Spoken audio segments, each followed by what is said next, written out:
ಮಧು ಬಂಗಾರಪ್ಪ ಇದೇ ನಿಟ್ಟಿನಲ್ಲಿ ಪತ್ರಿಕಾಗೋಷ್ಠಿಯನ್ನು ನಡೆಸ್ತಾ ಇದ್ದಾರೆ. ಕಳೆದ ವರ್ಷಕ್ಕಿಂತ ಈ ವರ್ಷ ಉತ್ತಮ ಫಲಿತಾಂಶ ಪ್ರಕಟ ಆಗ್ತಾ ಇದೆ. ಪ್ರಸಕ್ತ ವರ್ಷ ಎಸ್ಎಸ್ಎಲ್ಸಿ ಫಲಿತಾಂಶ 8% ಹೆಚ್ಚಾಗಿದೆ. ಶಿಕ್ಷಣ ಸಚಿವ ಮಧು ಬಂಗಾರಪ್ಪ ಈ ಬಗ್ಗೆ ಹೇಳಿಕೆ ನೀಡಿದ್ದಾರೆ. ದ್ವಿತೀಯ ಪಿಯುಸಿ ಪರೀಕ್ಷೆಯ ಸಂದರ್ಭದಲ್ಲೂ ಕೂಡ ಹೀಗೆ ಉತ್ತಮ ಫಲಿತಾಂಶ ಅನ್ನೋದನ್ನೇ ತಿಳಿಸಿದ್ರು. ಆದರೆ ನಂತರದಲ್ಲಿ ಲೆಕ್ಕಾಚಾರದಲ್ಲಿ ಸ್ವಲ್ಪ ಗೋಲ್ಮಾಲ್ ಆಯಿತು ಅನ್ನೋ ಆರೋಪ ಕೂಡ ಕೇಳೋಕ್ ಬಂತು. ಈಗ ಎಸ್ಎಸ್ಎಲ್ಸಿ ಫಲಿತಾಂಶದಲ್ಲಾದರೂ ಸರಿಯಾದ ನಂಬರ್ಸ್ ಆಚೆ ಕೊಡ್ತಿದೆಯಾ ಸರ್ಕಾರ? ಕುತೂಹಲ. ಇನ್ನು ಇಂಡಿವಿಜುವಲ್ ಫಲಿತಾಂಶ, ಪ್ರತ್ಯೇಕ ವಿದ್ಯಾರ್ಥಿಗಳ ಫಲಿತಾಂಶ 12ವರೆಗೆ ವೆಬ್ಸೈಟ್ಗಳಲ್ಲಿ ಪ್ರಕಟ ಆಗುತ್ತೆ ಅನ್ನೋ ಮಾಹಿತಿ ಇದೆ. krresults.nic.in ವೆಬ್ಸೈಟ್ನಲ್ಲಿ ಫಲಿತಾಂಶವನ್ನ ವಿದ್ಯಾರ್ಥಿಗಳು ಗಮನಿಸಬಹುದಾಗಿದೆ. ಎಸ್ಎಸ್ಎಲ್ಸಿ ಫಲಿತಾಂಶವನ್ನ ಪ್ರಕಟಿಸ್ತಾ ಇದ್ದಾರೆ ಶಿಕ್ಷಣ ಸಚಿವ ಮಧು ಬಂಗಾರಪ್ಪ. ಆಯ್ತು, ನೋ ಪ್ರಾಬ್ಲಮ್. ಅಲ್ಲ, I want to share few things. So 66.14% ಫ್ರೆಷರ್ಸ್ದು ಎಲ್ಲಾರ್ದು ಸೇರಿ, ಅಂದ್ರೆ ಎಲ್ಲ ರೆಗ್ಯುಲರ್ ಒಟ್ಟಾರೆ ಪ್ರೈವೇಟ್ ಇರ್ಬೋದು, ರಿಪೀಟರ್ಸ್ ಇರ್ಬೋದು, ಮತ್ತೆ ಫೇಲ್ಡ್ ಆಗಿರೋರು ಮತ್ತೆ ಫಸ್ಟ್ ಏನ್ ತಗೊಳ್ತಾರೆ ಅವ್ರದ್ದೆಲ್ಲ ಸೇರಿದ್ರೆ 62.34% ಈ ಸತಿ ಪರ್ಸೆಂಟೇಜು ಇದಾಗಿರ್ತಕ್ಕಂಥದ್ದು. ಬೇರೆ ವಿಚಾರಗಳೆಲ್ಲ ನಿಮಗೆ ಗೊತ್ತಿದೆ. ಕೆಲವು ವಿಚಾರನ ನಾನು ನಿಮ್ಮಲ್ಲಿ ಹಂಚ್ಕೊಳ್ಳಿಕ್ಕೆ ಇಷ್ಟಪಡ್ತೀನಿ. ದಯವಿಟ್ಟು ನನಗೆ ಅವಕಾಶ ಕೊಡಬೇಕಾಗುತ್ತೆ ಇದಕ್ಕೆ, ಆಮೇಲೆ ಪ್ರಶ್ನೆಗಳನ್ನ ತಗೊಳ್ತೀನಿ. ಹೋದ್ಸತಿ ದಯವಿಟ್ಟು ನೀವೆಲ್ಲ ಅಲ್ಲಿ ಓದಕ್ಕೆ ಸ್ಟಾರ್ಟ್ ಮಾಡಿದ್ರಿ, ಕ್ಲಾಸ್ ಅಲ್ಲಿ ಕುತ್ಕೊಂಡು ಸ್ವಲ್ಪ ಇದು ಇಂಪಾರ್ಟೆಂಟ್ ಪ್ಲೀಸ್. ಓಕೆ, PDF ನ ಆಯ್ತು, PDF ನ ಯಾರಿಗಾರ ಹಾಕಿ ಕಿಶೋರ್. ಆಯ್ತು, ಈಗ ಹಾಕ್ತೀವಿ. ನಿಮಗೆ ಅಲ್ಲೂ ಅನಲೈಸ್ ಮಾಡಕ್ಕೆ ಈಸಿ ಆಗುತ್ತೆ. ದಯವಿಟ್ಟು ಮೈಕ್ ಬೇಡವಾ? ಓಕೆ, ನಾನು ಸ್ವಲ್ಪ ಜೋರಾಗಿ ಮಾತಾಡ್ತೀನಿ. 8% higher then last years original results. ಅದ್ರ ಜೊತೆಗೆ ಬಹಳ ಮುಖ್ಯವಾಗಿ ನಾನು ತಮ್ಮಲ್ಲಿ ಹೇಳಲಿಕ್ಕೆ ಇಷ್ಟಪಡ್ತೀನಿ, ಶೇಕಡವಾರು 60ಕ್ಕಿಂತ ಪರ್ಸೆಂಟೇಜ್, ಅಂದ್ರೆ ಈ ವರ್ಷ ಪಾಸ್ ಆಗಿರೋರಲ್ಲಿ 60% ಮೇಲೆ ಇರೋರು ಹೋದ್ಸತಿ ಎಷ್ಟಿದ್ರು? ನೀವು ಅದನ್ನು ಕೊಡ್ಲಿಲ್ಲ ನೋಡಿ, ಎಲ್ಲಿದೆ?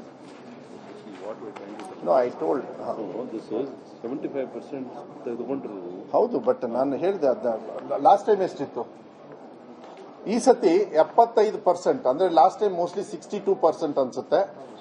60% ಮೇಲೆ ತಗೊಂಡಿರೋ ವಿದ್ಯಾರ್ಥಿಗಳು ಈ ಸತಿ ಪಾಸ್ ಆಗಿರೋರಲ್ಲಿ 75% ಮಕ್ಕಳು 60% ಮೇಲೆ ಪಾಸ್ ಆಗಿದ್ದಾರೆ. ಅದನ್ನ ಬಹಳ ನಿಮಗೆ ಹೇಳಲಿಕ್ಕೆ ಇಷ್ಟಪಡ್ತೀನಿ. ಆಮೇಲೆ ಹೋದ್ಸತಿ ಇಬ್ರೆ 625 ತಗೊಂಡಿದ್ರು. ಅಂದ್ರೆ ನಾನು ಎಲ್ಲೋ ಲಾಸ್ಟ್ ಟೈಮ್ ಕಾಪಿ ಹೊಡೆದು ಪಾಸ್ ಆದ್ರು ಅದೆಲ್ಲ ನಾನು ಹೇಳೋದಕ್ಕೆ ಹೋಗೋದಿಲ್ಲ, ಯಾಕೆಂದ್ರೆ that is the reason we brought in ಪರೀಕ್ಷೆನ ವೆಬ್ಕಾಸ್ಟಿಂಗ್ ಅಲ್ಲಿ ಮಾಡಬೇಕಂತ. ಈ ಸತಿ 22 ಜನರು ತಗೊಂಡಿದ್ದಾರೆ. 22 ಮಕ್ಕಳು ಇವತ್ತು ಸರ್ಕಾರಿ ಶಾಲೆಗಳಲ್ಲಿ 2 ಶಾಲೆಯಲ್ಲಿ ಮಾಡಿದ್ದಾರೆ.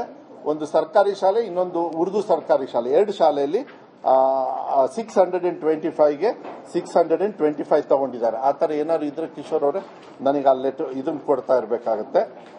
ಆಮೇಲೆ ಶಾಲೆ ಪರೀಕ್ಷೆ ಮೌಲ್ಯಮಾಪನ ಇದ್ದದ್ದು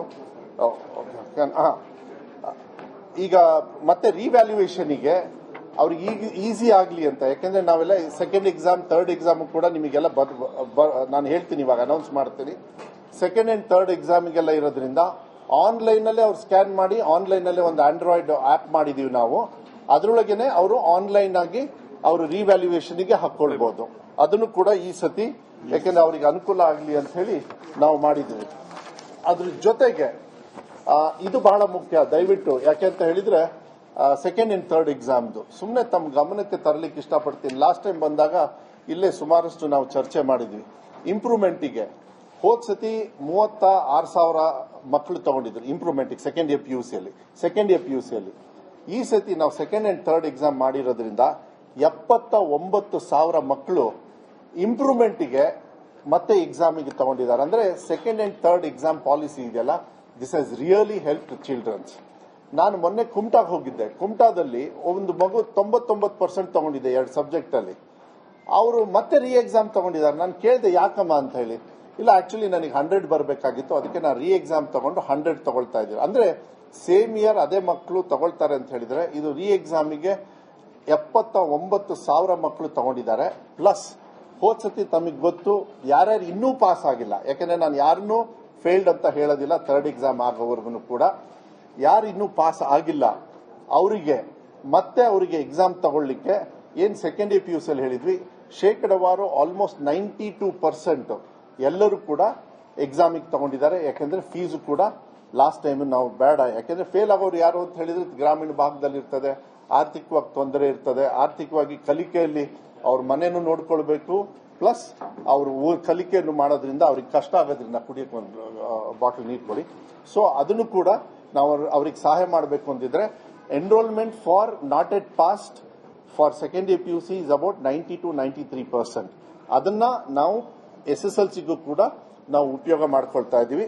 ಫಸ್ಟ್ ಅದು ಹೇಳಕ್ಕಿಂತ ಮುಂಚೆ second and third exam, second exam SSLC 26/5/2025 ಅಲ್ಲಿಂದ 2/6/25 ತಗೊಳ್ತಾ ಇದೀವಿ. ಅಂದ್ರೆ ಈ ತಿಂಗಳು ಮೇ 26ರಿಂದ ಜೂನ್ 2ನೇ ತಾರೀಕುವರೆಗೂ SSLC 2ನೇ ಎಕ್ಸಾಮ್ ತಗೊಳ್ತಾ ಇದೀವಿ. SSLC 3ನೇ ಎಕ್ಸಾಮು ಕೂಡ ಇವಾಗಲೇ ಅನೌನ್ಸ್ ಮಾಡ್ತಾ ಇದೀವಿ.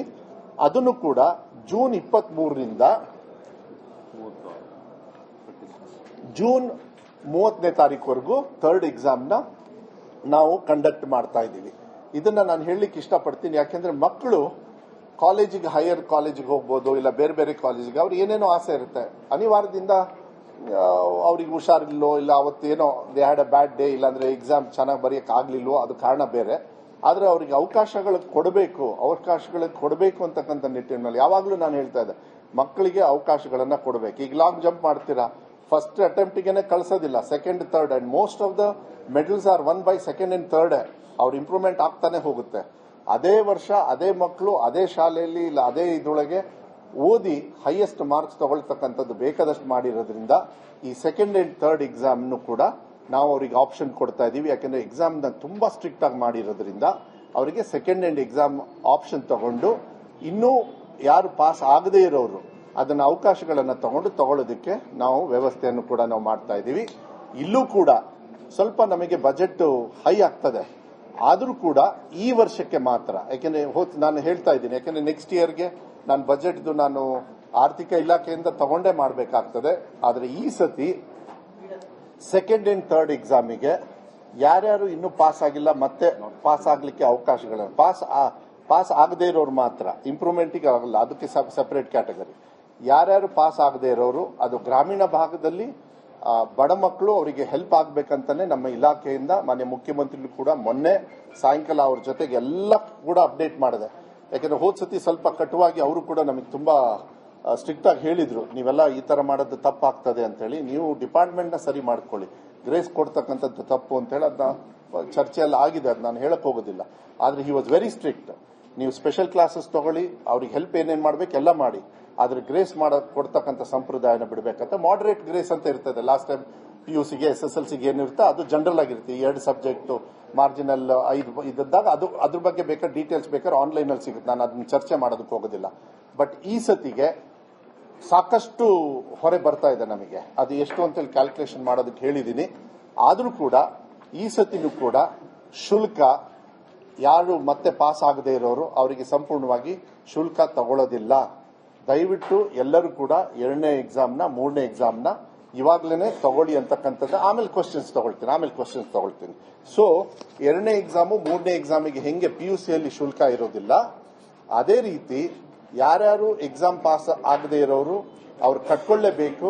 ಅವರಿಗೆ ಸಮ್ ಸ್ಪೆಷಲ್ ಕ್ಲಾಸಸ್ ತಗೊಳ್ತಕ್ಕಂಥದ್ದು ಇಲಾಖೆಯವರು ಕೂಡ ಅವ್ರಿಗೆ ಸಹಾಯ ಮಾಡತಕ್ಕಂಥದ್ದು ಶಾಲಾ ಮಟ್ಟದಲ್ಲಿ ಅದನ್ನ ಶಾಲೆಗಳಿಗೆ ಹೇಳ್ತಾರೆ, ಅವ್ರು ಮಾಡ್ಕೊಳ್ಬಹುದು. ಅವ್ರು ಪಾಸ್ ಆಗದೆ ಇರತಕ್ಕಂಥ ಸಬ್ಜೆಕ್ಟ್ಗಳನ್ನ ತಗೊಂಡು ಮತ್ತೆ ಪಾಸ್ ಆಗ್ತಕ್ಕಂಥ ವ್ಯವಸ್ಥೆಯನ್ನ ಮಕ್ಕಳು ಈ ಸಂದರ್ಭದಲ್ಲಿ ಮಾಡಿಕೊಳ್ಳಿ ಅಂತಕ್ಕಂಥದ್ದನ್ನು ಕೂಡ ನಾನು ಈ ಸಂದರ್ಭದಲ್ಲಿ ಅವರಿಗೆ ನಾನು ಹೇಳಲಿಕ್ಕೆ ಇಷ್ಟಪಡ್ತೀನಿ. ಆಮೇಲೆ ಈ ಸತಿನೂ ಕೂಡ ಸೇಮ್ ಏನು webcasting all the examination centres, ಅದೆಲ್ಲ ಡೀಟೇಲ್ಸ್ ನಿಮಗೆ ಕೊಟ್ಟಿದ್ದೀನಿ. ನಾನು ಅದು ಹೆಚ್ಚು ಚರ್ಚೆ ಮಾಡೋದಕ್ಕೆ ಹೋಗೋದಿಲ್ಲ. ಇದು ನಮಗೆ ಸ್ವಲ್ಪ ಒಂದು 8% ಸ್ವಲ್ಪ ಇಂಪ್ರೂವ್ಮೆಂಟ್ ಕಾರಣ ಏನು ಅಂತ ಹೇಳಿದ್ರೆ